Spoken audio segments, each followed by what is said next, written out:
बिस्मिल्लाहिर्रहमानिर्रहीम। अस्सलाम वालेकुम। क्लासिक ट्यूशन बायोलॉजी के न्यू चैनल पर वेलकम। स्टूडेंट, इस क्लासिक ट्यूशन बायोलॉजी के न्यू चैनल पर आपको क्लास 9 और क्लास 10 के बायोलॉजी के तमाम चैप्टर्स की एक्सप्लेनेशन और क्वेश्चन आंसर्स और गेस्ट पेपर्स भी अवेलेबल होंगे। इसके अलावा उर्दू और इंग्लिश ग्रामर के इंपॉर्टेंट टॉपिक्स भी इस चैनल पर अपलोड होंगे।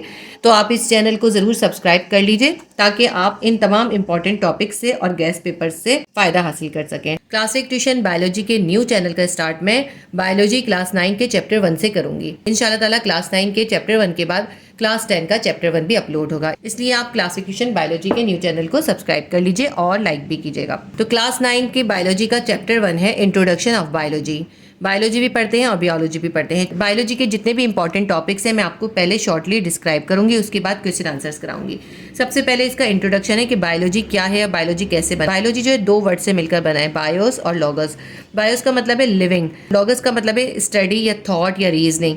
तो लाइफ की स्टडी जो है वो कहलाती है बायोलॉजी। बायोलॉजी का मीनिंग क्या है? Biology meaning study of life. Living organism की स्टडी कहलाती है बायोलॉजी। अब ये लिविंग ऑर्गेनिज्म की हम स्टडी करते हैं बायोलॉजी के अंदर, लेकिन लिविंग ऑर्गेनिज्म होते क्या हैं? लिविंग ऑर्गेनिज्म के कुछ खास फंक्शंस होते हैं। वो फंक्शंस कौन से हैं? सबसे पहला है डाइजेशन। हर लिविंग ऑर्गेनिज्म जो है फूड लेता है और उसको डाइजेस्ट करता है। उसके बाद है रेस्पायरेशन। रेस्पायरेशन के अंदर ऑक्सीजन और कार्बन डाइऑक्साइड का इनहेल और एक्सहेल होता है। मेटाबॉलिज्म, मेटाबॉलिज्म के अंदर नए सेल्स बनते हैं और पुराने सेल डिस्ट्रॉय होते हैं। मूवमेंट, तमाम लिविंग ऑर्गेनिज्म मूव करते हैं। ग्रोथ, तमाम लिविंग ऑर्गेनिज्म की ग्रोथ भी होती है। उसके अलावा है डेवलपमेंट, तमाम लिविंग ऑर्गेनिज्म डेवलप भी करते हैं। इंसान, पौधे, एनिमल्स, ये तमाम लिविंग ऑर्गेनिज्म नशोनुमा करते हैं, छोटे से बड़े होते हैं, यानी उनकी ग्रोथ होती है। इसके बाद है एक्सक्रीशन। एक्सक्रीशन का मतलब है जो भी लिविंग ऑर्गेनिज्म है वो जो फूड अपने अंदर लेते हैं उसका जो अनडाइजेस्टेड पार्ट होता है, वो हिस्सा जो उसमें डाइजेस्ट नहीं होता, उसको बाहर निकालते हैं। This is called excretion. तमाम लिविंग ऑर्गेनिज्म एक्सक्रीशन करते हैं। प्लांट्स भी अपने अंदर एक्सक्रीशन करते हैं, लेकिन प्लांट्स के पास जब एक्सेस वाटर यानी ज़्यादा पानी हो जाता है तो वो स्टोमेटा के जरिए, यानी जो उनके लीफ के अंदर छोटे छोटे सुराख होते हैं उन्हें कहते हैं स्टोमेटा, उन स्टोमेटा के जरिए अपना एक्स्ट्रा वाटर बाहर निकाल देते हैं। उसके अलावा जब प्लांट्स के पास ज़्यादा फूड हो जाता है तो वो उस फूड को स्टोर कर लेते हैं फ्रूट की शक्ल में। इस तरह प्लांट्स रेस्पायरेशन भी करते हैं। इसके बाद है इरिटेबिलिटी। लिविंग ऑर्गेनिज्म जिस एनवायरनमेंट में रह रहे हों उसके अंदर अगर कुछ चेंज आता है, उस चेंज की वजह से लिविंग ऑर्गेनिज्म एक मखसूस रिस्पॉन्स करते हैं। ठीक है, उनका जो रिस्पॉन्स है वो कहलाता है इरिटेबिलिटी। यानी एनवायरनमेंट के अंदर चेंज से जो लिविंग ऑर्गेनिज्म का रिस्पॉन्स आता है वो होता है इरिटेबिलिटी। उसके बाद है रिप्रोडक्शन। तमाम लिविंग ऑर्गेनिज्म रिप्रोड्यूस करते हैं, यानी अपनी ऑफस्प्रिंग यानी औलाद पैदा करते हैं। देखिए, पौधों के भी दूसरे पौधे बनते हैं उनके सीड्स के जरिए। इसी तरह एनिमल्स के भी बच्चे होते हैं और इंसान के भी। ठीक है, रिप्रोडक्शन जो है जिंदा ऑर्गेनिज्म का या लिविंग ऑर्गेनिज्म का एक बहुत इंपॉर्टेंट फीचर है। ठीक है, ये सारे जो हैं लिविंग ऑर्गेनिज्म के फंक्शंस हैं। इससे हमें पता चलता है ये फंक्शंस जिनमें भी पाए जाते हैं वो लिविंग ऑर्गेनिज्म होते हैं। बायोलॉजी के 3 मेजर डिविजन्स हैं। सबसे पहले है जूलॉजी, फिर है बॉटनी और फिर है माइक्रोबायोलॉजी। जूलॉजी में हम पढ़ते हैं एनिमल्स के मुतालिक। जूलॉजी, जू का मतलब है एनिमल्स और लॉगोस का मतलब होता है स्टडी। तो जिसमें हम एनिमल्स के मुतालिक स्टडी करते हैं वो बायोलॉजी की ब्रांच होती है जूलॉजी। उसके बाद है बॉटनी। बोटैन की मीनिंग होते हैं प्लांट्स और लॉगस के मतलब होते हैं स्टडी। बायोलॉजी की वो ब्रांच जिसमें हम प्लांट्स के बारे में स्टडी करते हैं वो होती है बॉटनी। उसके बाद है माइक्रोबायोलॉजी। माइक्रोबायोलॉजी जो है it deals with the study of microscopic organism such as bacteria etcetera. Microbiology के अंदर हम माइक्रोस्कोपिक ऑर्गेनिज्म के मुतालिक स्टडी करते हैं। माइक्रोस्कोपिक ऑर्गेनिज्म वो ऑर्गेनिज्म होते हैं जो हमें नेकेड आई से नज़र नहीं आते, नॉर्मली हमें नज़र नहीं आते, लेकिन माइक्रोस्कोप में नज़र आते हैं। जैसे बैक्टीरिया हो गए, वायरसेस वगैरह हो गए। तो माइक्रोबायोलॉजी के अंदर हम माइक्रो ऑर्गेनिज्म जो कि हमें सिर्फ माइक्रोस्कोप से नज़र आते हैं, जैसे बैक्टीरिया हो गए, उनकी स्टडी करते हैं। बहुत सारे होते हैं माइक्रोस्कोपिक ऑर्गेनिज्म। जब आप बायोलॉजी आगे पढ़ेंगे तो आपको ये भी समझ में आएगा। ये हो गई बायोलॉजी की डिवीजन्स। 3 मेजर डिवीजन्स है। ये तो डिवीजन्स है, लेकिन बायोलॉजी को स्टडी करने के लिए उसको आगे जाके मुख्तलिफ ब्रांचेस में डिवाइड कर दिया गया है। उसके बाद हम बायोलॉजी की वो ब्रांचेस स्टडी करते हैं। तो बायोलॉजी की बहुत सारी ब्रांचेस हैं। ये ब्रांचेस समझाने से पहले मैं आपको एक इंपॉर्टेंट बात समझा दूं कि बायोलॉजी की ब्रांचेस का जो क्वेश्चन है ना वो एग्जाम में आता है। बाज़ औक़ात तो आपसे कहते हैं कोई भी 4 आप बायोलॉजी की ब्रांचेस को डिस्क्राइब कर दें, फिर आपके ऊपर होता है आप कोई सी भी 4 ब्रांचेस डिस्क्राइब कर दें। लेकिन अक्सर ये होता है कि वो कोई सी भी 4 अपनी तरफ से दे देते हैं, इनमें से कोई सी भी 4 दे देते हैं और वो आपको डिस्क्राइब करनी होती है। लेकिन इस बार बहुत ही डिफरेंट सवाल आया एग्जाम के अंदर और स्टूडेंट्स ने कहा कि बिल्कुल ही आउट पेपर आ गया। आउट क्वेश्चन आ गया, सिलेबस से आउट। सिलेबस से आउट नहीं था, उन्होंने हमें बायोलॉजी की ब्रांच नहीं दी, बल्कि हमें ये जो डिस्क्रिप्शन था ये दे दिया, एक लाइन का हमें एक हिंट दे दिया कि इससे आप पहचानें कि बायोलॉजी की कौन सी ब्रांच है। तो अगर आप इन बायोलॉजी की ब्रांचेस को पहले अच्छी तरह समझ लेंगे और फिर एक दो बार पढ़ेंगे तो आपको बहुत अच्छे से ये याद हो जाएंगी। रटिएगा नहीं, बोर्ड में आने वाले सवाल को करने के लिए ज़रूरी है आप तमाम ब्रांचेस को अच्छे से समझें, 2-3 बार पढ़ें, आपको खुद ब खुद याद हो जाएंगी। ठीक है, ये इंपॉर्टेंट क्वेश्चन है, आपने ज़रूर करना है। अब मैं आपको सारी ब्रांचेस बहुत जल्दी जल्दी समझाऊंगी। सबसे पहली ब्रांच है मॉर्फोलॉजी। इसमें ये जो बताया ना मॉर्फ और लॉगस, ये आपको लिखने की बिल्कुल ज़रूरत नहीं, इसको छोड़ दीजिए। मॉर्फोलॉजी के अंदर हम स्टडी करते हैं ऑर्गेनिज्म के एक्सटर्नल फॉर्म और एक्सटर्नल स्ट्रक्चर की, यानी कोई भी ऑर्गेनिज्म का जो एक्सटर्नल स्ट्रक्चर है ना कि किस तरह का है। जैसे हाथी का एक अलग स्ट्रक्चर होता है, स्नेक या सांप का अलग स्ट्रक्चर होता है, इंसान का अलग स्ट्रक्चर होता है, मुख्तलिफ जानवरों के मुख्तलिफ एक्सटर्नल फॉर्म या एक्सटर्नल स्ट्रक्चर होते हैं। कोई भी बॉडी बाहर से जैसी दिखती है या उसकी शक्ल या उसका शेप जैसा होता है बैरूनी तौर पर, यानी उसकी बैरूनी साख जो होती है वो उसकी एक्सटर्नल स्ट्रक्चर या एक्सटर्नल फॉर्म कहलाती है। तो मॉर्फोलॉजी बायोलॉजी की वो ब्रांच है जिसमें हम लिविंग ऑर्गेनिज्म के एक्सटर्नल फॉर्म या स्ट्रक्चर की स्टडी करते हैं। ये इसको मैं रीड करती हूँ, the study of external form and structure of organism. Second है anatomy, the study of internal parts of body of living organism by cutting them open. देखिए हर लिविंग ऑर्गेनिज्म का एक तो बाहर से स्ट्रक्चर होता है, उसके अंदर भी तो पार्ट्स होते हैं, उन पार्ट्स को कट करके ओपन करके उनकी जो स्टडी की जाती है वो बायोलॉजी की ब्रांच एनाटॉमी में की जाती है।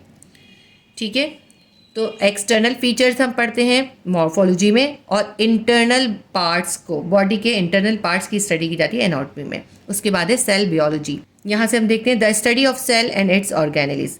हर जो लिविंग ऑर्गेनिज्म है वो सेल से मिलकर बना है और हर सेल के अंदर कुछ ऑर्गेनेलिज यानी कुछ उसके अंदर छोटे छोटे से अज्जा होते हैं या पार्ट्स होते हैं, ऑर्गेनेलिज होते हैं सेल की, और उसके ऑर्गेनेलिज की स्टडी हम करते हैं सेल बियोलॉजी में। बियोलॉजी भी इसको पढ़ सकते हैं और बायोलॉजी भी पढ़ सकते हैं, दोनों तरह इसको रीड किया जा सकता है। उसके बाद है histology, the study of structure of tissues of plant and animals. Plants और एनिमल्स के जो टिश्यूज़ हैं उनके जो स्ट्रक्चर है वो हम हिस्टोलॉजी में स्टडी करते हैं। देखिए पहले हमने सेल पढ़ा, सेल से बहुत से सेल आपस में मिलकर टिश्यूज़ बनाते हैं, जब हम टिश्यूज़ की स्टडी करते हैं वो करते हैं हिस्टोलॉजी में। उसके बाद है फिजियोलॉजी, ये भी एक इंपॉर्टेंट ब्रांच है, the study about function of living organism.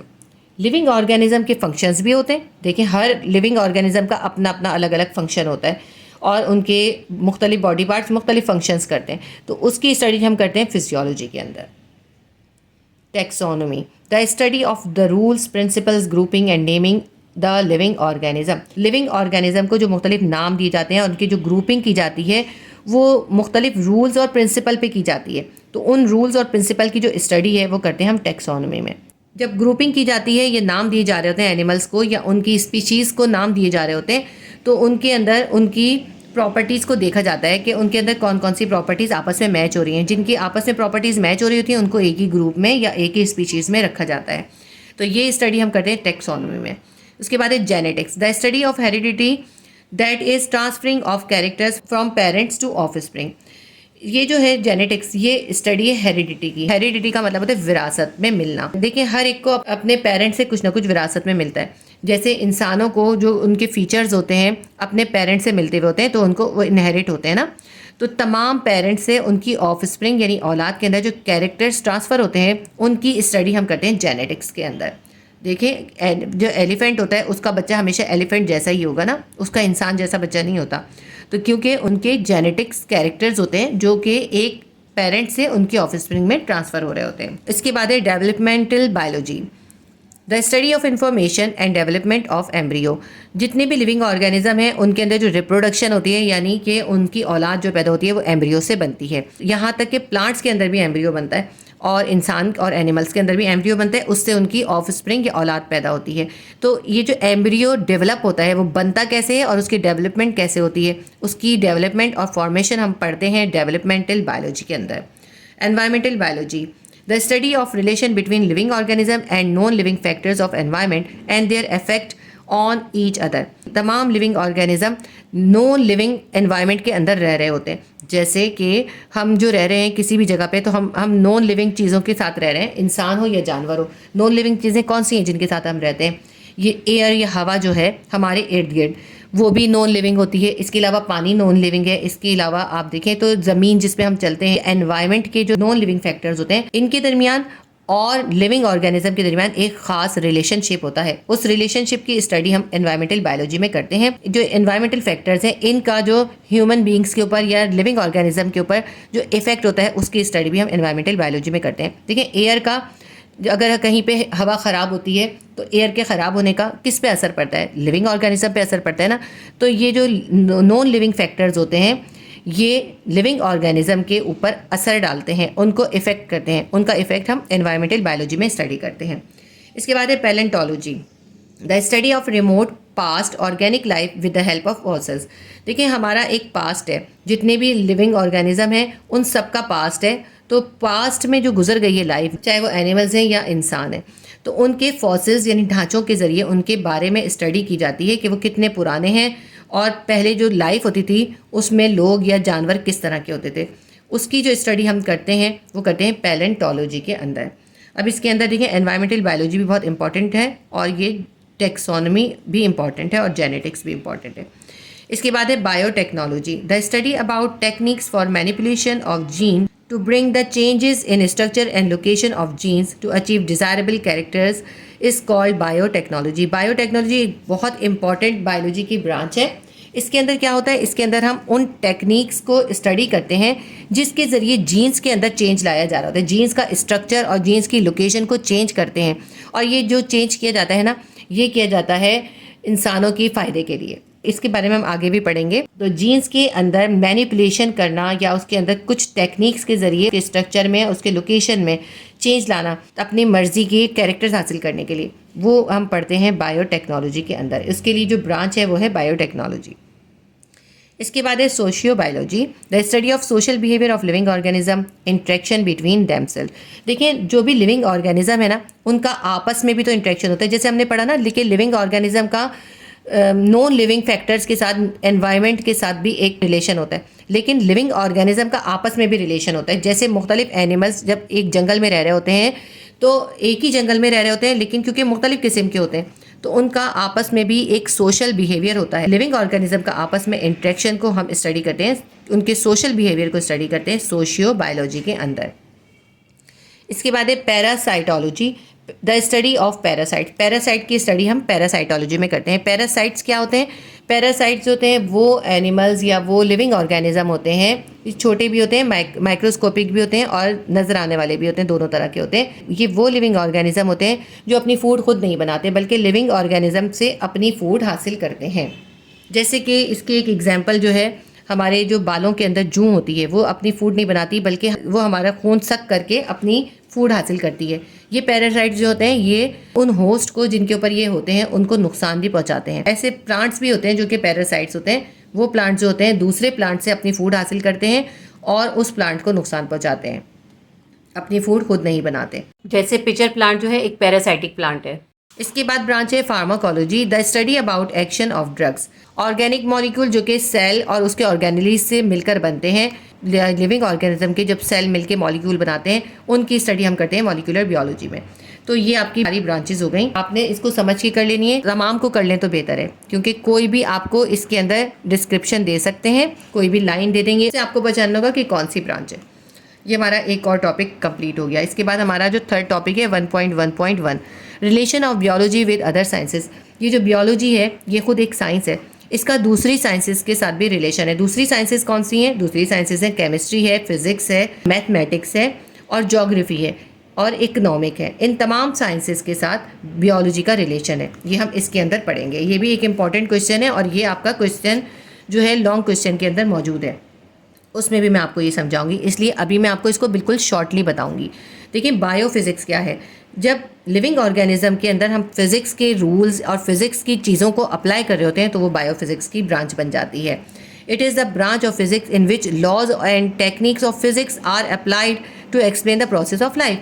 ज़िंदगी के प्रोसेस को या जिंदा चीज़ों के प्रोसेस को एक्सप्लेन करने के लिए जब हम उसके ऊपर फिज़िक्स की टेक्निक्स या लॉज को अप्लाई करते हैं तो फिर वो बायोफिज़िक्स कहलाती है। अब इसकी एक एग्जांपल जो है रेडियो फिज़िक्स की ब्रांच है, जिसके अंदर हम रेडियो एक्टिव आइसोटोप्स को लिविंग ऑर्गेनिज्म के अंदर बहुत सारी चीज़ों को डिटेक्ट करने के लिए यूज़ करते हैं। ये जो रेडियो एक्टिव आइसोटोप्स हैं, जैसे कि कार्बन होता है, तो उसको डेटिंग के लिए यूज़ करते हैं। डेटिंग का मतलब क्या होता है? कार्बन का रेडियो एक्टिव आइसोटोप होता है C14, उसके ज़रिए जो है पुरानी डेड बॉडीज़ की और फॉसिल्स की एज फाइंड करते हैं। साउंड वेव्स के ज़रिए अल्ट्रासाउंड किया जाता है, या रेडियो एक्टिव आइसोटोप्स के ज़रिए लेज़र टेक्नोलॉजी के ज़रिए जो है इलाज भी किया जाता है और बीमारियों को डिटेक्ट भी किया जाता है। अगर हम फिज़िक्स के लॉज को और फिज़िक्स की टेक्निक्स को लिविंग ऑर्गेनिज्म में अप्लाई कर रहे होते हैं तो वो बायोफिजिक्स हो जाती है। जैसे हम रेडियो एक्टिव आइसोटोप को लिविंग ऑर्गेनिज्म में इस्तेमाल कर रहे हैं, उनके फ़ायदे के लिए इस्तेमाल कर रहे हैं, तो वो बायोफिजिक्स कहलाती है। इसके बाद है बायोमैथमेटिक या biometry, the branch of mathematics which collect the data of living organism. It play very important role in research. देखिए, जब हम लिविंग ऑर्गेनिज्म का डेटा कलेक्ट कर रहे होते हैं तो डेटा कलेक्ट किस तरह करेंगे? मैथमेटिक्स के ज़रिए ही करेंगे। तो जब लिविंग ऑर्गेनिज्म का डेटा बनाया जा रहा होता है, कलेक्शन की जा रही होती है उनकी, तो वो कहलाती है बायोमैथमेटिक या बायोमेट्री। इसके बाद है biochemistry. It is a branch of biology which deals with the study of molecules which form living organism or cell and require authentic knowledge about biology and chemistry to explain the synthesis of biomolecules and functions of different molecules in the body of an organism। ये जो है biology की वो branch है जिसमें हम living organism के molecule हैं या लिविंग ऑर्गेनिज्म की जो सेल्स हैं उनके बारे में ऑथेंटिक मालूमात के लिए हम किसको यूज़ करते हैं? केमिस्ट्री को यूज़ करते हैं। लिविंग ऑर्गेनिज्म के मॉलिक्यूल्स की स्टडी करने के लिए या लिविंग ऑर्गेनिज्म के सेल्स को स्टडी करने के लिए हमें ऑथेंटिक मालूमात की ज़रूरत होती है, जिसके लिए बियोलॉजी और केमिस्ट्री को हम यूज़ करते हैं। और बियोलॉजी और केमिस्ट्री के ज़रिए बायोमॉलिक्यूल्स को सिंथेसाइज करने का प्रोसेस और उनके फंक्शंस और ऑर्गेनिज्म के अंदर जो डिफरेंट मॉलिक्यूल्स होते हैं उनके बारे में स्टडी करते हैं बायोकेमिस्ट्री के अंदर। फिर है biogeography. It deals with the distribution of different living organisms in different geographical regions of the world. Many living organisms are restricted to particular geographical region due to the environmental conditions. देखिए, living organism मुख्तलिफ environment में और ज़मीन के ऊपर मुख्तलिफ जगहों पे रहते हैं। कहीं पे पहाड़ होते हैं, कहीं पे दरिया होते हैं, कहीं पे पानी ज़्यादा होता है। जो पानी के अंदर लिविंग ऑर्गेनिज्म रहते हैं तो उनके डिफरेंट फीचर्स होते हैं। इसी तरह बहुत से एनिमल जो हैं बर्फ़ के इलाकों में रहते हैं तो उनके फीचर्स डिफरेंट होते हैं।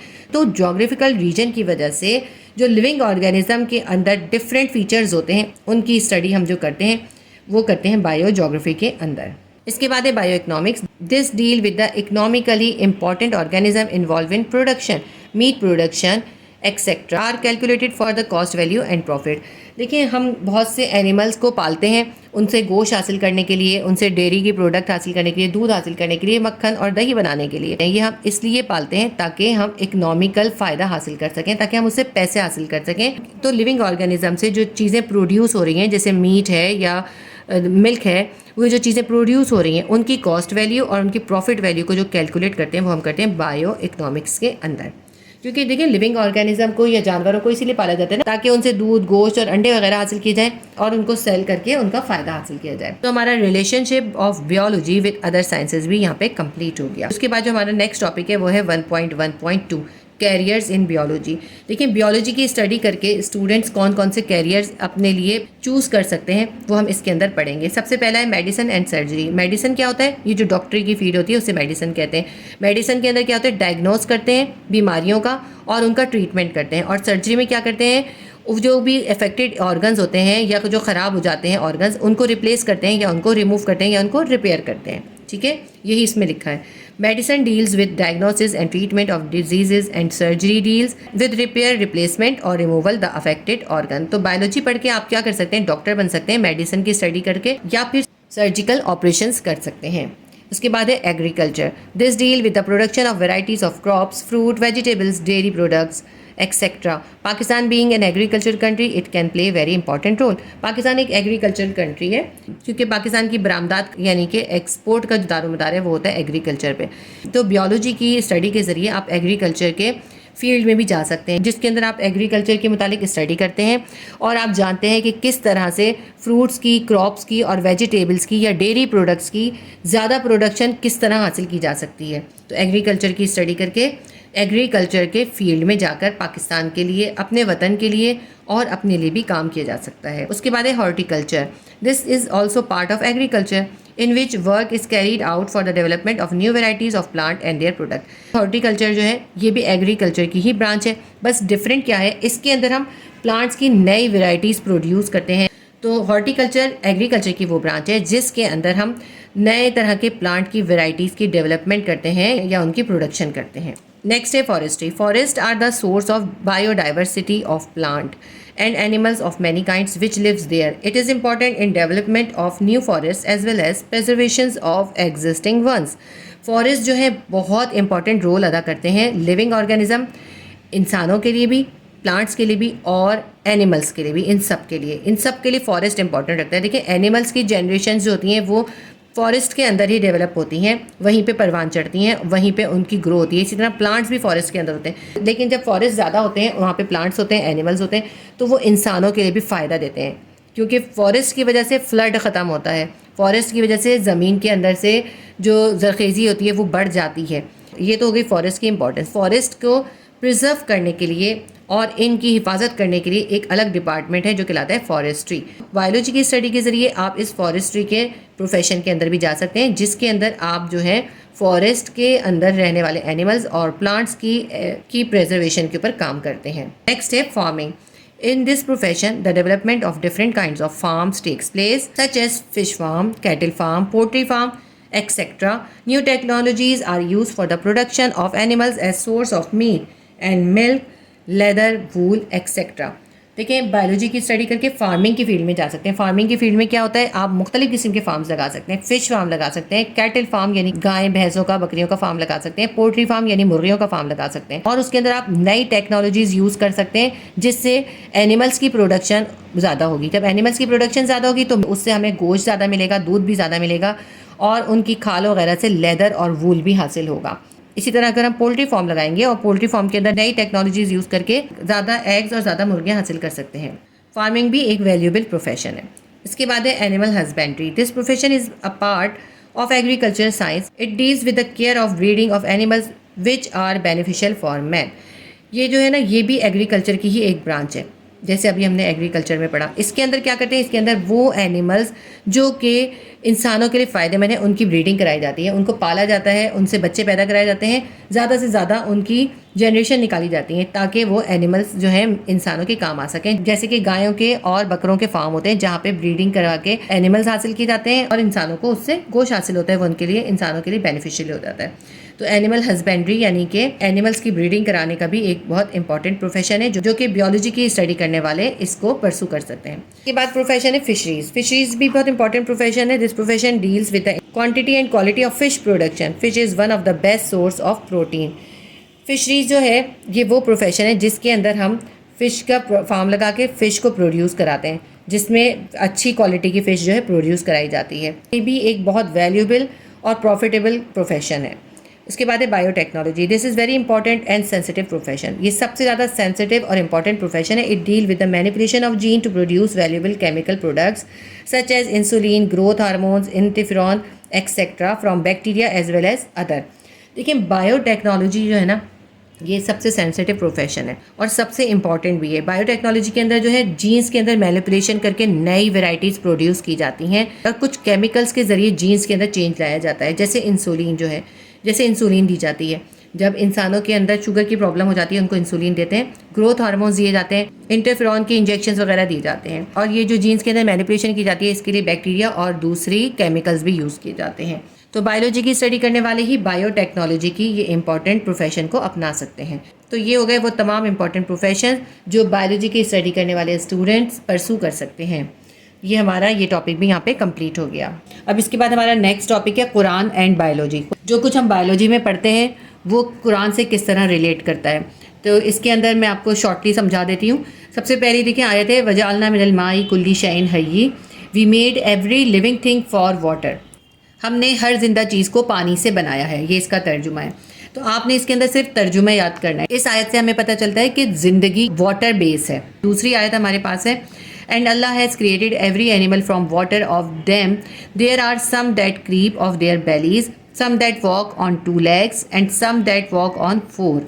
अल्लाह ने हर जानवर को पानी से बनाया है और उनमें से कुछ जो हैं वो अपने पेट के बल रेंगते हैं। पेट के बल रेंगने वाले जानवर आपने देखे ना, जैसे कि छिपकलियाँ हैं, क्रोकोडाइल वगैरह हैं। और उनमें से कुछ जो है 2 टांगों पे चलते हैं और उनमें से कुछ 4 टांगों पे चलते हैं। Allah creates what he will lo, Allah is able to do all thing. अल्लाह जो चाहता है तख्लीक करता है, बेशक अल्लाह इसकी कुदरत रखता है। तो ये तर्जुमा है इसका, आपने इसका भी सिर्फ तर्जुमा ही पढ़ना है, आपको ये आयत इसमें लिखने की ज़रूरत नहीं होती। तो ये दो जो हैं आयतें ये बताती हैं हमें कि ज़िंदगी जो है उसको तख्लीक किया गया वाटर से। इसमें एनिमल का बताया और इसके अंदर बताया एवरी लिविंग थिंग, हर लिविंग थिंग को। तो किस तरह से ये बायोलॉजी से रिलेट करता है देखें। Here water is symbolised with the protoplasm as a basis of life and the vital power of protoplasm seems to depend to the constant presence of water. इसमें जो वाटर है ना वो सिम्बलाइज करता है प्रोटोप्लाज्म को। जिंदगी का जो बेसिस है वो है प्रोटोप्लाज्म, और प्रोटोप्लाज्म जो होता है वो लिक्विड होता है। प्रोटोप्लाज्म जो होता है एक तरह से वाटर ही होता है। दोनों आयतों के अंदर वाटर का वर्ड यूज हुआ है। ये वाटर जो है सिम्बलाइज करता है प्रोटोप्लाज्म, इससे वाटर से मतलब है प्रोटोप्लाज्म। ठीक है, ये दोनों आयतें ओरिजिन ऑफ लाइफ यानी ज़िंदगी के असास यानी बेस के बारे में है। इसका क्वेश्चन इस तरह से आता है कि आप ओरिजिन ऑफ लाइफ के मुतालिक एक या दो आयत का तर्जुमा लिखिए। तो आपने सिर्फ इनका तर्जुमा लिखना है, ये जो बुक में लिखा है यही तर्जुमा आपको लिखना है। इसके बाद जो है ये तीसरी आयत है, थर्ड वाली हमारी आयत का जो तर्जुमा है ये प्लांट्स की इंपॉर्टेंस पर है। अगर आपसे प्लांट्स की इंपॉर्टेंस पे आयत का तर्जुमा लिखने को कहेंगे तो आप ये वाली आयत लिखेंगे। मैं पहले रीड करती हूँ फिर आपको एक्सप्लेन करूँगी। And in the earth are neighboring tracts, vineyards and plowed lands, and date palms like and unlike, which are watered with one water. And we have made some of them to excel other in fruit. Lo, here in verily portents for people who have sense. ज़मीन के ऊपर मुख्तलिफ़ किस्म के tracks हैं, कुछ wine yard हैं और कुछ प्लोड लैंड हैं। प्लोड लैंड मतलब ऐसी ज़मीन जिसके अंदर आप हल चलाते हैं या जिसके अंदर फसल उगाते हैं या दरख्त वगैरह लगाते हैं। और फिर इसमें खजूर के दरख्त की मिसाल दी है कि खजूर के दरख्त एक जैसे भी होते हैं और आपस में एक दूसरे से मुख्तलिफ भी होते हैं। और अगर उन खजूर के दरख्तों को अगर एक जैसा पानी भी दिया जा रहा हो तब भी अल्लाह चाहता है तो जिस दरख्त को चाहता है ज़्यादा फ्रूट लगता है। एक जैसी ज़मीन, एक जैसा पानी और एक जैसे ही दरख्त होने के बावजूद भी अल्लाह जिस दरख्त पे चाहता है ज़्यादा फ्रूट लगाता है। और इस सब में अक्ल वालों के लिए, समझ वाले लोगों के लिए निशानियाँ हैं। ठीक है, ये है इस आयत का तर्जुमा। हमारा टॉपिक भी कंप्लीट हो गया। अब इसके बाद हमारा जो नेक्स्ट टॉपिक है, फोर्थ टॉपिक, वो है contribution of Muslim scientist. Muslim scientist ने जो है बायोलॉजी के अंदर भी बहुत काम किया, केमिस्ट्री और फिजिक्स के अंदर भी काम किया। 700 से लेके 800 सेंचुरी तक यानी तकरीबन 100 ईयर्स जिसमें मुस्लिम साइंटिस्ट ने केमिस्ट्री, फिजिक्स और बियोलॉजी इन तमाम फील्ड्स के अंदर बहुत शानदार काम किया है। तो सबसे पहले है Jabir bin Hayyan. Jabir bin Hayyan जो है वो ईरान में पैदा हुए थे। उन्होंने असल में जो है केमिस्ट्री की फील्ड में काम किया, लेकिन उन्होंने बहुत सी किताबें जो है प्लांट्स और एनिमल्स के ऊपर लिखी। प्लांट के ऊपर उनकी एक किताब है अल नबातियात और एनिमल्स के ऊपर है अल हैवान। ये दोनों इनकी फेमस बुक्स हैं। इसके अंदर अगर आपको क्वेश्चन आता है ना तो एक कंट्रीब्यूशन लिखना होता है तो बस आप इनकी बुक्स के नाम लिख सकते हैं और इनका नाम लिख सकते हैं। तो इसके बाद सेकंड है अब्दुल मालिक अस्माई। अब्दुल मालिक अस्माई जो है ये जोलॉजिस्ट थे और इन्होंने जो किताबें लिखी वो एनिमल्स के ऊपर लिखी। इनकी जो एनिमल्स के ऊपर लिखी हुई किताबें हैं उनमें जो सबसे ज़्यादा मशहूर है वो है अल खेल जो कि घोड़ों के ऊपर है, और दूसरी है अल एबील, ये कैमल्स के ऊपर है। अल शाद ये शीप्स के ऊपर है, और अल वहूश ये इन्होंने तमाम वाइल्ड एनिमल्स के ऊपर लिखी है। और खल्कुल इंसान ये इन्होंने ह्यूमन बॉडी के मुख्तलिफ पार्ट्स के फंक्शन के ऊपर लिखी है। अगर आपको एक कंट्रीब्यूशन लिखना हो तो आप इसमें बस खल्कुल इंसान वाला भी लिख सकते हैं। इसके बाद है बू अली सीना। बू अली सीना भी एक बहुत मशहूर बियोलॉजिस्ट है, उनको मुस्लिम साइंटिस्ट में बहुत आला मकाम हासिल है। और वेस्ट के अंदर इनको जो है बू अली सीना नहीं कहते, इनको एविसीना कहते हैं। उन्होंने बहुत सारी बीमारियों को आइडेंटिफाई किया था, जैसे ट्यूबरक्लोसिस यानी टीबी का जो मर्ज़ है, मेनिंजाइटिस और इसी तरह इन्फ्लेमेशन वगैरह, ये सारी बीमारियां उन्होंने ही डायग्नोस की थी। उसके अलावा उन्होंने मैथमेटिक्स की फील्ड में, एस्ट्रोनॉमी में, फ़िज़िक्स में, पैलेंटोलॉजी में और म्यूज़िक में भी बहुत काम किया है। उनकी जो किताब मशहूर है वो है अल कानून, और जो इनकी एक और मशहूर किताब है वो है फिल तिब अल शफ़ा। ये तीन इंपॉर्टेंट मशहूर तरीन मुस्लिम साइंटिस्ट हैं जिन्होंने केमिस्ट्री, फिज़िक्स और बायोलॉजी इन तीनों फील्ड्स के अंदर बहुत शानदार काम किया है। अब इसके बाद जो है नेक्स्ट टॉपिक, वो भी बहुत इंपॉर्टेंट टॉपिक है और ये लॉन्ग क्वेश्चन हमें आया हुआ है, इसलिए मैं आपको ये पूरा पढ़ के नहीं समझाऊंगी, मैं आपको इसको शॉर्टली डिस्क्राइब करूंगी, क्योंकि जब मैं लॉन्ग क्वेश्चन कराऊंगी उसके अंदर मैं आपको इसको पूरा बहुत अच्छी तरह से समझाऊंगी। देखिए, लेवल ऑफ ऑर्गेनाइजेशन का मतलब है किस तरह से लिविंग ऑर्गेनिज्म की स्टेप बाय स्टेप ऑर्गेनाइजेशन होती है। देखिए, सबसे पहले क्या होता है, कोई भी मैटर होता है, मैटर बनता है एलिमेंट से, और एलिमेंट किससे बनते हैं, एलिमेंट बनते हैं एटम से। जब एक जैसे एटम आपस में कंबाइन होते हैं तो एक एलिमेंट बनाते हैं। मुख्तलिफ एलिमेंट्स आपस में कंबाइन होकर मुख्तलिफ मैटर्स बनाते हैं। अब ये जो एटम होता है ना, वैसे तो स्मॉलेस्ट पार्टिकल कहलाता है, लेकिन इसके भी सब पार्टिकल होते हैं। इसके 3 सब पार्टिकल होते हैं, इलेक्ट्रॉन, प्रोटॉन और न्यूट्रॉन। अब तक तकरीबन 100 से ज़्यादा एलिमेंट जो हैं वो डिस्कवर हो चुके हैं, जिनमें से 16 एलिमेंट जो हैं वो बायो एलिमेंट्स कहलाते हैं, जो कि ज़िंदगी की बुनियाद है, ज़िंदगी के लिए ज़रूरी हैं। वो 6 एलिमेंट्स कौन से हैं? वो हैं carbon, hydrogen, oxygen, nitrogen, sulphur and phosphorus. ये बेसिक एलिमेंट्स हैं लाइफ के लिए। ये भी बहुत इंपॉर्टेंट लाइन है, आप इसको भी ध्यान में रखिएगा। बेसिक 6 एलिमेंट जो कि ज़िंदगी के लिए वाइटल हैं वो कौन से हैं? Carbon, hydrogen, oxygen, nitrogen, sulphur and phosphorus. ये हो गया एटॉमिक लेवल ऑफ ऑर्गेनाइजेशन। इसका सेकंड लेवल होता है molecular level of organisation.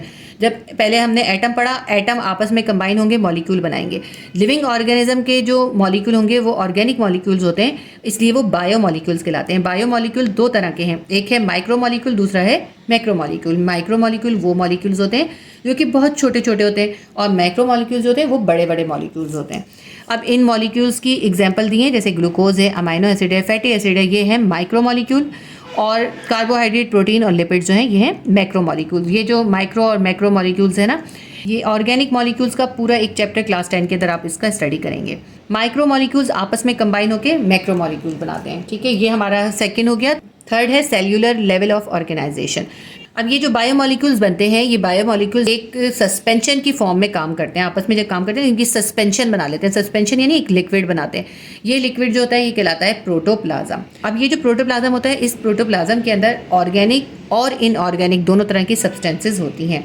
Protoplasm जो एक यूनिट की तरह काम करता है। जब प्रोटोप्लाज्म एक यूनिट के अंदर होता है तो सेल कहलाता है। तो सेल जो है वो लिविंग ऑर्गेनिज्म का बेसिक यूनिट हो गया। अब ये जो सेल्स होते हैं, सेल्स आपस में मिलते हैं और ऑर्गेनाइज तरीके से जब ग्रुप में काम करते हैं तो ये कहलाते हैं टिश्यूज़। और जब मुख्तलिफ तरह के टिश्यूज़ एक पर्टिकुलर मैनर में ख़ास तरीके से काम करने के लिए इकट्ठे होकर काम करते हैं तो वो बना लेते हैं ऑर्गन, ठीक है। प्रोटोप्लाज्म से एक सेल बना, सेल आपस में मिले, उन्होंने टिश्यू बनाया। टिश्यूज़ आपस में जब पर्टिकुलर मैनर के अंदर काम करेंगे तो ऑर्गन बना लेंगे। अब ये जो ऑर्गन होते हैं, मुख्तलिफ ऑर्गन्स आपस में एक दूसरे के साथ कोऑर्डिनेट करके मुख्तलिफ फंक्शंस परफॉर्म करते हैं, ये कहलाता है ऑर्गन सिस्टम। इसकी एग्जाम्पल मैं आपको देती हूँ कि देखिए हमारी बॉडी के अंदर बहुत सारे ऑर्गन्स हैं। ऑर्गन्स में आपको बताऊँ कौन कौन से हमारे बॉडी में? हार्ट है, लिवर है, किडनीज़ हैं, ब्रेन है, ये मुख्तलिफ ऑर्गन्स हैं। इसके अलावा और भी बेशुमार बोन्स वगैरह ये सब ऑर्गन्स हैं। ये सारे ऑर्गन्स आपस में कोऑर्डिनेट करके काम करते हैं, एक ऑर्गन सिस्टम बनाते हैं। और ये जो ऑर्गन सिस्टम होता है, जब ये एक यूनिट की तरह किसी एक बॉडी में काम करता है तो ये कहलाता है मल्टी सेल्यूलर ऑर्गेनिज्म, ठीक है। तो आपको पता चला मल्टी सेल्यूलर ऑर्गेनिज्म क्या होता है। एक बॉडी में जब एक पूरा ऑर्गन सिस्टम जिसके अंदर मुख्तलिफ ऑर्गन्स आपस में कोऑर्डिनेट करके काम कर रहे होते हैं तो वो मल्टी सेल्यूलर ऑर्गेनिज्म कहलाता है। तो ये थर्ड हमारा पॉइंट हो गया। फोर्थ पॉइंट है टेक्सोनोमिक लेवल। मल्टी सेल्यूलर ये जो ऑर्गेनिज्म बने थे, ये मल्टी सेल्यूलर ऑर्गेनिज्म जो हैं ये मुख्तलिफ तरह से रहते हैं। टेक्सोनोमिक लेवल की ऑर्गेनाइजेशन का जो स्मॉलेस्ट यूनिट है वो है स्पीशीज़। स्पीशीज़ क्या होता है? ऐसे तमाम एनिमल्स या ऐसे तमाम लिविंग ऑर्गेनिज्म जो मॉर्फोलॉजिकली सिमिलर हों। मॉर्फोलॉजिकली सिमिलर का मतलब है जिनकी स्ट्रक्चर या फॉर्म जो है वो एक जैसी हो। जैसे सारे डॉग्स जो होंगे वो एक जैसे होते हैं तो वो उनकी एक स्पीशीज़ कहलाती है। इसी तरह सारे परिंदों के पर होते हैं और उनके अंदर हॉलो बोन्स होती हैं, तो तमाम परिंदे जो है वो एक स्पीशीज़ कहलाएंगे, ठीक है। एक जैसे नज़र आने वाले या एक जैसी फॉर्म्स वाले या एक जैसी शक्ल वाले या एक जैसे स्ट्रक्चर वाले जो भी लिविंग ऑर्गेनिज्म है वो एक स्पीशीज कहलाते हैं। ये स्पीशीज जो होती हैं ये आपस में इंटरब्रीड करती हैं और अपनी ऑफस्प्रिंग प्रोड्यूस करती हैं, यानी आपस में इंटरब्रीड करके ये अपने बच्चे भी पैदा करते हैं। उसके बाद आता है पॉपुलेशन लेवल। अब एक ही स्पीशीज के तमाम मेंबर्स जब किसी मखसूस हैबिटेट के अंदर रहते हैं वो कहलाती है पॉपुलेशन। जैसे एक दरख्त है, एक दरख्त के ऊपर बहुत सारे पैरट्स रहते हैं, तो जब क्योंकि एक ही स्पीशीज़ के एनिमल्स रह रहे हैं उस जगह पे तो वो पैरट्स की पॉपुलेशन कहलाएगी। या एक हर्ड है, उस हर्ड के अंदर बहुत सारे भेड़िए रहते हैं तो हम ये कहेंगे कि वो भेड़ियों की पॉपुलेशन कहलाएगी। इसी एक जैसे स्पीशीज़ जब एक मखसूस हैबिटेट में रहते हैं वो उनकी पॉपुलेशन कहलाती है, जिससे फिशेज़ वगैरह हो गई। अब इसके बाद है कम्युनिटी लेवल। जब मुख्तलिफ स्पीशीज़ के लोग एक स्पेसिफिक हैबिटेट में एक साथ रह रहे हों वो कहलाता है कम्युनिटी लेवल। अगर देखिए एक ही दरख्त है, एक ही दरख्त के ऊपर मुख्तलिफ बर्ड्स रह रहे होते हैं, उस पर तोते भी रह रहे होते हैं और उसके ऊपर जो है चीलों का घोंसला भी हो सकता है, उसमें गुलहरी का घर भी हो सकता है, चिड़ियाँ और चींटियाँ भी हो सकती हैं। तो एक ही दरख्त या एक ही हैबिटेट में जब मुख्तलिफ स्पीशीज़ के लोग एक साथ रहते हैं तो वो उनकी कम्युनिटी कहलाती है। कम्युनिटी और पॉपुलेशन का फ़र्क आपको समझ में आ गया होगा कि एक ही स्पीशीज़ के जब एक हैबिटेट में रह रहे हैं ना, एक जगह एक साथ रह रहे हैं, वो उनकी पॉपुलेशन है। और जब मुख्तलिफ स्पीशीज़ के एक ही हैबिटेट में रह रहे हैं तो वो कम्युनिटी कहलाती है। इसकी एग्जाम्पल जो है, एक तो मैंने आपको दरख्त की दी, इसके अलावा जंगल है। जंगल एक हैबिटेट है, उस हैबिटेट के अंदर जो खुश्की का जानवर होंगे वो सारे एक ही हैबिटेट के अंदर रह रहे होंगे, लेकिन उसमें कुछ परिंदे भी होंगे, उसमें कुछ नीचे रेंगने वाले जानवर भी होंगे जो अपनी बेलीज के ऊपर रेंगते होंगे, और कुछ 4 पाँव से चलने वाले और 2 पाँव से चलने वाले जानवर भी हो सकते हैं। इसके बाद है इकोलॉजिकल सिस्टम। जो कम्युनिटीज़ होती हैं, ये जो मुख्तलिफ लिविंग ऑर्गेनिज्म हैं जो एक जब किसी हैबिटेट में रहते हैं तो वो living organism non living environment के साथ एक इंटरेक्शन रखते हैं, उनका एक ख़ास ताल्लुक़ होता है। उनकी सर्वाइवल के लिए उनका ये इंटरेक्शन बहुत ज़रूरी होता है। जैसे एनिमल्स हों या इंसान हो या प्लांट्स हों, उन सबको ऑक्सीजन की ज़रूरत होती है। ऑक्सीजन जो है एक नॉन लिविंग एनवायरमेंटल फैक्टर है, तो तमाम लिविंग ऑर्गेनिज्म के रेस्पायरेशन के लिए ऑक्सीजन मस्ट होती है। वो ऑक्सीजन को इनहेल करते हैं और कार्बन डाइऑक्साइड को एक्सहेल करते हैं। ये जो इंटरेक्शन होता है लिविंग ऑर्गेनिज्म का नॉन लिविंग एनवायरनमेंट के साथ, ये कहलाता है इकोलॉजिकल सिस्टम या इकोसिस्टम। ठीक है, हर लिविंग ऑर्गेनिज्म डिपेंड करता है नॉन लिविंग एनवायरनमेंट के ऊपर। जैसे हवा हो गई, पानी हो गया, कोई भी लिविंग ऑर्गेनिज्म हवा और पानी के बगैर जिंदा नहीं रह सकते। इसके बाद है बायोस्फीयर लेवल। ज़मीन के वो तमाम पार्ट जहाँ पे लाइफ एग्जिस्ट करती है, यानी ज़िंदगी मौजूद है, वो बायोस्फीयर कहलाती है। यानी ज़मीन पे वो सारी जगहें जहाँ पे प्लांट्स, एनिमल्स या कोई इंसान वगैरह रह सकते हैं, ज़िंदा रहते हैं, वो बायोस्फीयर कहलाती है। और इसके अंदर जो होती है मुख्तलिफ़ किस्म के इकोसिस्टम होते हैं। बायोस्फीयर के अंदर मुख्तलिफ इकोसिस्टम है, कहीं पे पहाड़ होते हैं, कहीं पे समंदर होता है और कहीं पे लैंड होती है। तो ये एक बहुत इंपॉर्टेंट टॉपिक था, ये मैंने आपको पूरा एक्सप्लेन कर दिया। इसके बाद है unicellular organisation, colonial organisation, multi cellular organisation. ऐसे तमाम ऑर्गेनिज्म जो कि सिर्फ एक सेल से बने होते हैं और वो ज़िंदगी की तमाम एक्टिविटीज़ भी कर रहे होते हैं, वो कहलाते हैं यूनिसेल्युलर ऑर्गेनिज्म। यूनिसेल्युलर ऑर्गेनिज्म जो होते हैं ये रेस्पायरेशन भी कर रहे होते हैं, फूड भी ले रहे होते हैं और एक्सक्रीशन भी कर रहे होते हैं। यानी एक्सक्रीशन का मतलब है बाहर भी निकाल रहे होते हैं अपना अनडाइजेस्टेड फूड, और मूव भी कर रहे होते हैं। और इनकी एग्जांपल है बैक्टीरिया, अमीबा, पैरामीशियम और यूग्लिना वगैरह। ये सारे यूनिसेल्युलर ऑर्गेनिज्म हैं और इनको आप नेकेड आई से नहीं देख सकते, इनको देखने के लिए माइक्रोस्कोप की ज़रूरत होती है। उसके बाद एक कॉलोनियल ऑर्गेनाइजेशन। बहुत से यूनिसेल्युलर ऑर्गेनिज्म जो हैं वो एक दूसरे के साथ कॉलोनीज़ बनाकर रहते हैं। अब उसमें वो एक दूसरे पे डिपेंड नहीं कर रहे होते, बल्कि वो इंडिपेंडेंट होते हैं। वो एक जगह एक साथ तो रह रहे होते हैं एक कॉलोनी की शक्ल में, लेकिन वो एक दूसरे पे इन्हिसार नहीं कर रहे होते। उनकी इंडिविजुअल लाइफ होती है, उनकी लाइफ बिल्कुल सेपरेट होती है, और ना ही वो आपस में मिलकर मल्टी सेल्युलर स्ट्रक्चर बनाते हैं। ऐसा नहीं होता कि भाई यूनिसेल्युलर बहुत से इकट्ठे होकर रहने लगे तो वो मल्टी सेल्युलर स्ट्रक्चर बना लें। वो मल्टी सेल्युलर स्ट्रक्चर नहीं बनाते, वो अपने यूनिसेल्युलर स्ट्रक्चर में इंडिविजुअली कॉलोनीज़ के अंदर रहते हैं। जैसे आप ये समझ लीजिए एक इलाके में बहुत सारे घर हैं ना आपस में करीब करीब, लेकिन सब घर अलग अलग होते हैं, एक दूसरे के साथ मर्ज नहीं होते।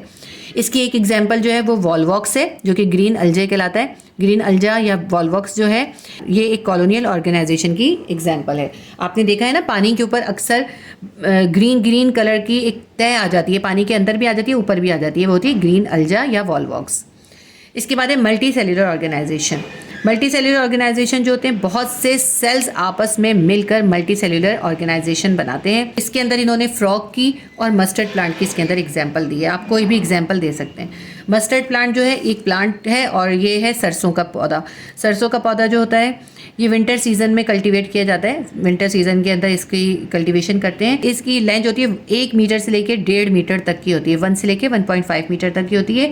इसके 2 पार्ट होते हैं, एक होता है इसका वेजिटेटिव पार्ट जिसके अंदर जो होते हैं इसके रूट, स्टेम और लीव्स होते हैं, और दूसरा होता है इनका रिप्रोडक्टिव पार्ट। रिप्रोडक्टिव पार्ट जो होता है वो इसका फ्लावर होता है जो कि येलो कलर का होता है। इसके अंदर सीड्स होते हैं जिससे ये रिप्रोड्यूस करता है। ठीक है, ये हो गया सरसों का प्लांट। मल्टी सेल्युलर ऑर्गेनाइजेशन की दोनों एग्जांपल इसके अंदर एक्सप्लेन की हैं। पहली जो थी मस्टर्ड प्लांट थी और दूसरी जो है वो फ्रॉग है। फ्रॉग का जो साइंटिफिक नेम है वो है राना टिग्रीना। ये हमारे इलाकों में कॉमनली पाया जाता है।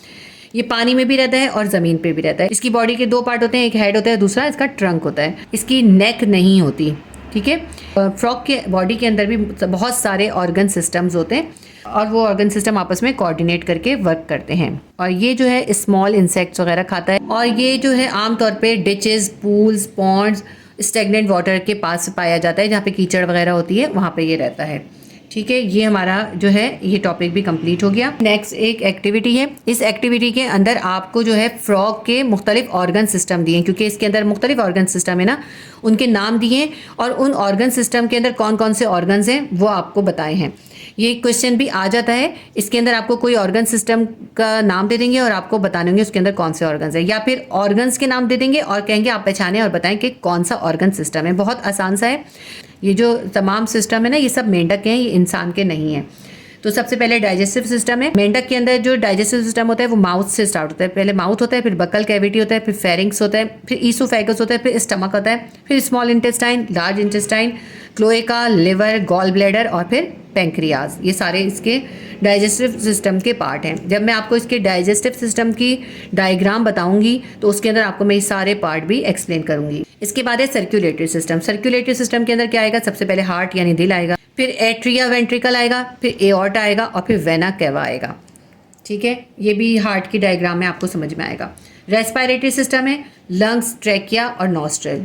ठीक है, फेफड़े होते हैं, फिर ट्रैकिया होता है, फिर नॉस्ट्रल यानी नथने होते हैं। फिर उसके बाद है एक्सक्रीटरी सिस्टम। एक्सक्रीटरी सिस्टम वो सिस्टम होता है जिसमें अनडाइजेस्टिव फूड को या एक्स्ट्रा पानी को बाहर निकालते हैं। इसके 3 पार्ट्स हैं, kidneys, ureter and urinary bladder. फिर है रिप्रोडक्टिव सिस्टम, जिसके ज़रिए रिप्रोड्यूस करके अपनी ऑफस्प्रिंग या औलाद पैदा करते हैं। उसमें आते हैं सबसे पहले टेस्टिस, वासा एफ्रेंशिया, ओवरीज, ओविडक्ट, ओवीसेक्स। उसके बाद है नर्वस सिस्टम। नर्वस सिस्टम में आ जाते हैं ब्रेन, स्पाइनल कॉर्ड और नर्व्स। तो ये एक एक्टिविटी थी। ऑर्गन्स को पढ़ के आप ऑर्गन सिस्टम पहचान सकते हैं या फिर ऑर्गन सिस्टम से आप ऑर्गन्स के पार्ट लिख सकते हैं। ये एक फ्रॉग की डायग्राम है जिसके में इसको डाइजेस्ट करके दिखाया गया। इसके अंदर कुछ भी क्लियर दिखाई नहीं दे रहा। इसके अंदर आपको मार्किंग करनी है कि इसमें क्या क्या है। ये है इसकी टंग या बकल कैविटी भी कह सकते हैं इसको। मैं इसमें बकल कैविटी लिख रही हूँ, आप टंग भी लिख सकते हैं, टंग लिख लीजिएगा आप। इसके बाद ये जो नीचे 2 इसकी नज़र आ रही हैं, ये इसकी आइज़ हैं और आइज़ के नीचे जो है ना बिल्कुल वो एयर्स हैं, और ये जो बिल्कुल सेंटर में है ये इसका ब्रेन है। ये जो आपको ये नज़र आ रहे हैं ना पत्ते जैसे, ये इसके लंग्स हैं और ये लिवर है। ये हार्ट है और फिर ये लिवर है। हार्ट का यहाँ पे लिख देते हैं हार्ट, और ये है लिवर, ये गॉल ब्लैडर है और ये पैंक्रियाज है, और यहाँ पे ये जो है ना ये इसका स्टमक है। ये जो है स्टमक है इसका। ठीक है, और ये जो है ये इसका ब्लैडर है, मसाना जिसे कहते हैं। ये इसकी स्मॉल इंटेस्टाइन है और ये इसकी लार्ज इंटेस्टाइन है। ठीक है, ये है स्मॉल इंटेस्टाइन और ये है लार्ज इंटेस्टाइन। ये जो है ना ये जो बड़ी सी आ रही है। क्वेश्चन आंसर जब हम करेंगे, क्वेश्चन आंसर के अंदर इसका डाइजेस्टिव सिस्टम इसमें ड्रॉ करना है। मैं आपको बहुत अच्छी तरह इसका डाइजेस्टिव सिस्टम ड्रॉ करना सिखाऊंगी, बहुत इजी तरीके से, और उसकी लेबलिंग भी उसमें आपको एक्सप्लेन करूंगी इंशाल्लाह ताला। ये 2 एग्जांपल्स थी मल्टी सेल्यूलर ऑर्गेनिज्म की, एक थी फ्रॉग और दूसरी थी मस्टर्ड प्लांट। अब इसके आगे जो है यूनिसेल्यूलर ऑर्गेनिज्म की 2 एग्जांपल्स हैं, एक है अमीबा और दूसरी है वॉल्वॉक्स। अमीबा जो है वो यूनिसेल्यूलर एक ऑर्गेनिज्म है। ये भी पॉन्ड्स और पूल्स वगैरह में या स्टेगनेंट वाटर जहाँ पानी खड़ा रहता है ना वहाँ पे ये पैदा हो जाता है। अगर वो पानी हमारे पेट में चले जाता है, हम वो पानी पी लेते हैं और उसके साथ अमीबा हमारे पेट में चले जाते हैं, तो उससे हमें डायरिया या पेचिश या डायजेंट्री की बीमारी हो जाती है। पेट में दर्द होता है और लूज मोशन भी हो जाते हैं।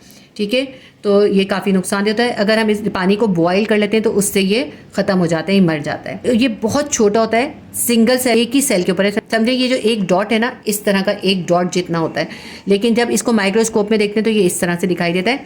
बिल्कुल इरेगुलर इसका शेप होता है, कोई शेप नहीं होता। और इसके जो है ना प्रोटोप्लाज्म के 2 पार्ट होते हैं। ये जो बाहर जो होता है लाइट सा होता है, ये जेल जैसा होता है, ये कहलाता है एक्टोप्लाज्म। और अंदर जो होता है वो लिक्विड होता है, सॉल्यूशन जैसा होता है, तो वो कहलाता है एंडोप्लाज्म। इस एंडोप्लाज्म के अंदर एक जो है न्यूक्लियस होता है, उसके अलावा फूड वैक्यूल होते हैं जो ये खाना लेता है, वो इसके अंदर पड़े होते हैं।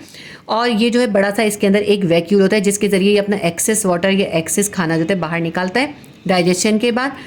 ठीक है, ये हो गया इसका एक्टोप्लाज्म, एंडोप्लाज्म और न्यूक्लियस, और ये हो गया वैक्यूल जो मूव करता है। मूवमेंट करने के लिए ये अपने फॉल्स फीट यूज़ करता है। फॉल्स फीट क्या होता है? जैसे कि अगर ये देखें ऐसा शेप का है, अगर इसको आगे बढ़ना है तो ये क्या करते हैं, ऐसे करके अपने प्रोजेक्शन निकाल लेता है। ये जो प्रोजेक्शंस होते हैं ना, ये कहलाते हैं सूडोपोडिया। इन सूडोपोडिया के ज़रिए अमीबा मूव भी करता है और अपना फूड भी कैप्चर करता है। जैसे देखिए ये अमीबा ऐसे है, इस तरह से है। ठीक है, ये इसका न्यूक्लियस है, ये इसका वैक्यूल है, और ये इसकी हम डबल लेयर भी बना देते हैं। चलें, ये एक्टोप्लाज्म हो गया, ये एंडोप्लाज्म हो गया, ये इसका न्यूक्लियस हो गया, ये इसका वैक्यूल हो गया। अब इसको अगर कोई फूड का, यहाँ पे एक फूड पड़ा हुआ है, इसको ये फूड उठाना है तो उसके लिए ये मूव करेगा और मूव करने के लिए सूडोपोडिया बनाता है। इस तरह से ये अपने फॉल्स फीड बना लेता है। फॉल्स फीड बना के इस फूड वैक्यूल को, अपने प्रोटोप्लाज्म को इस तरह फॉल्स फीड की शक्ल में मूव करता है। इस तरह ये फूड वैक्यूल इसके अंदर आ जाता है। फिर जब ये इसके अंदर आ जाता है तो ये यहाँ से सूडोपोडिया को मिक्स कर देता है। इस तरह से मिक्स हो जाता है और ये वैक्यूल जो है इसके अंदर चला जाता है। इस तरह ये फूड वैक्यूल को अंदर लेता है, फिर डाइजेशन का प्रोसेस होता है। तो ये अमीबा मैंने आपको समझा दिया। इसकी डायग्राम भी बहुत आसान होती है, कोई भी शेप आप बना सकते हैं, इसका कोई रेगुलर शेप नहीं, कोई भी शेप बना सकते हैं। अब इसके बाद लास्ट है वॉल्वॉक्स। ये वो यूनिसेल्युलर ऑर्गेनिज्म है जो कि कॉलोनी की शक्ल में रहता है, ठीक है। वो वॉल्वॉक्स या ग्रीन अल्जा कहलाता है। जो मैंने आपको बताया ना कि आपने पानी के ऊपर देखा है, जहाँ पे पानी होता है वहाँ पे ग्रीन ग्रीन काई जैसी हो जाती है, तो वो वॉल्वॉक्स या ग्रीन अल्जा होता है। तो वॉल्वॉक्स जो होता है ये कॉलोनी की शक्ल में रहता है और ये जो होता है थोड़ा सर्कुलर या स्फेरिकल होता है। और एक कॉलोनी के अंदर तकरीबन 50,000 तक सेल्स होते हैं। यानी अगर कहीं पे आप कहीं पे देखते हैं ना ग्रीन ग्रीन अल्जा है, तो उसके अंदर 50,000 तक सेल हो सकते हैं एक कॉलोनी के अंदर। फ्रेश वाटर के अंदर पाया जाता है, गंदे पानी के अंदर नहीं होता, साफ पानी के अंदर होता है। और इसको सबसे पहले 1700 सेंचुरी के अंदर एंटोनी वैन लीवेंहोइक ने डिस्कवर किया था। वॉल्वॉक्स जो होता है कॉलोनी की शक्ल में रहता है। हर वॉल्वॉक्स सेल के अंदर 2 फ्लैजिला होते हैं। फ्लैजिला के जरिए अपनी बॉडी को आगे मूव करता है, ठीक है। तो इन फ्लैजिला के जरिए ये पानी में मूव करता है और ये अपनी फूड खुद बनाता है फोटोसिंथेसिस के जरिए। इसीलिए इसको प्लांट में शुमार किया जाता है क्योंकि ये अपनी फूड खुद बनाता है।